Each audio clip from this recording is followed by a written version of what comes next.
Good morning. Good morning, sir. My name is Maria Estela Aureliana, 29 years old.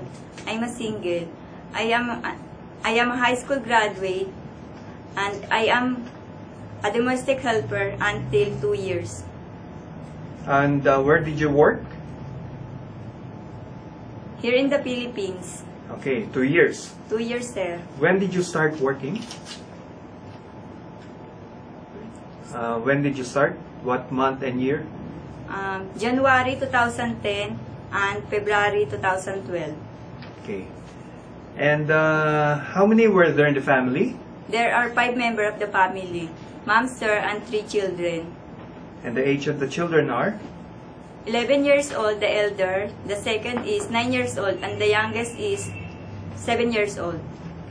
And can you tell me your duties? My duties are cleaning, marketing, cooking, washing and ironing clothes, taking care of children, and tutoring.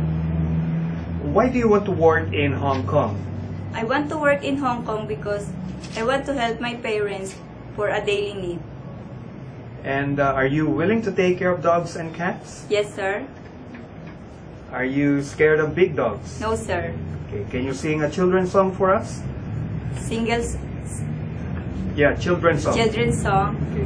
1 little, 2 little, 3 little Indian, 4 little, 5 little, 6 little Indian, 7 little, 8 little, 9 little Indian, 10 little Indian boys. And what is your message to your future employer? To my future employer, please select me as your helper because I am kind, honest, patient, and hardworking. Thank you very much, Maria Estela Aureliana, and I hope to see you in Hong Kong.